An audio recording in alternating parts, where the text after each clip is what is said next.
안녕하세요. 오늘은 천국 시민으로 살아가기 6번째 시간으로 마태복음 7장 1절부터 6절 말씀을 같이 나누겠습니다. 본문의 말씀을 통해서 예수님께서 말씀하시는 것은 언어 생활에 대한 교훈입니다. 1절 말씀을 보면 비판하지 말라라는 말씀이 나오지요. 비판이란 다른 사람의 언행을 보고 판단하고 부정적으로 정죄하는 거지요. 다른 사람의 잘못된 점을 지적해서 떠벌리고 들추어내는 겁니다. 요새 말로 여기저기 전화해서 SNS에 부정적인 댓글이나 악플을 다는 것을 말하지요. 이런 일들은 좋은 행동이 아닙니다. 그런데도 대부분의 사람들이 이렇게 남의 비판하는 것을 좋아하지요. 재미있어서 그럽니다. 그런데 재미로 한 일이 어떤 사람을 죽게 하는 살인의 결과를 가져오기도 하지요. 그래서 예수님께서 비판하지 말라고 하신 겁니다. 또 다른 이유는 1절의 말씀처럼 내가 비판을 하지 않아야 나도 남에게 비판을 받지 않을 것이기 때문이라고 말씀하시지요.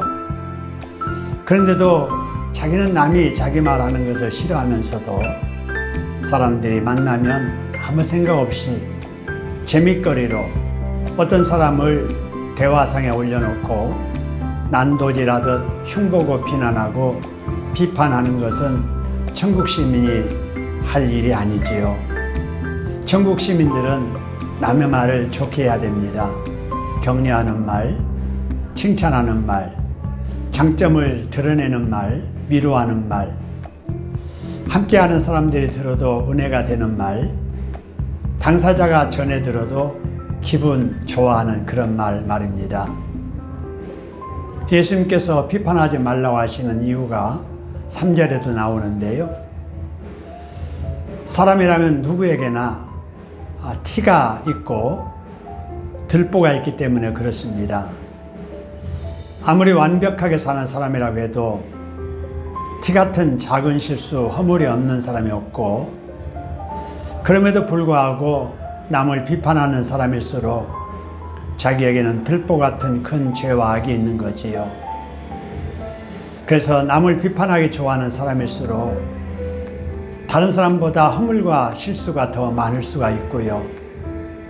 그가 남의 약점을 말하고 정죄하는 것보다 더 큰 약점과 죄를 안고 있지요. 그런데도 자기는 의인인 것처럼 다른 사람의 흉을 보고 약점을 들춰내고 비난하고 자신이 하나님이나 된 것처럼 정죄하는 것은 잘못이지요. 그러면 주변 사람들에게 자꾸 허물과 잘못이 보일 때 어떻게 해야 될까요? 4절 5절에 보니까 네 속에 들보가 있다 하는 말씀을 하십니다. 나에게 내가 비난하는 그 사람보다 더 큰 허물과 죄가 있다는 것을 알아야 된다는 거지요. 그리고 먼저 네 속에 들보를 빼내라고 하시지요. 남을 비판하기 전에 내 허물과 실수를 회개해야 된다는 말씀입니다. 만일 그렇지 않는 사람이 있다면 외식하는 자, 진실하지 못한 자, 겉다르고 속다르게 행동하는 배우와 연기자 같은 사람들이지요. 예수님께서는 그런 사람을 아주 싫어하셔서 외식하는 자여 라고 책망하십니다. 우리가 다른 사람들에게 실수와 허물이 보이면 비판하기 전에 회개해야 됩니다. 그 후에야 밝히 볼 수가 있기 때문이지요. 회개해서 영적인 눈이 열린 사람은 남의 말을 함부로 하지 않습니다. 자신에게 엄격하고 다른 사람들에게 관대하지요. 그러면 사람들에게도 존경받고 살 것이며 예수님께서 그런 사람을 좋아하십니다. 다른 사람의 약점을 보이고 잘못이 보일지라도 비판하고 흉보는 사람이 아니라 자신을 바라보고 회개하며 덕 있는 말을 하며 살다가 하나님께 영광 돌리는 복된 천국 시민 되기를 주님의 이름으로 축원합니다. 한 주간도 건강하시 바랍니다. 샬롬.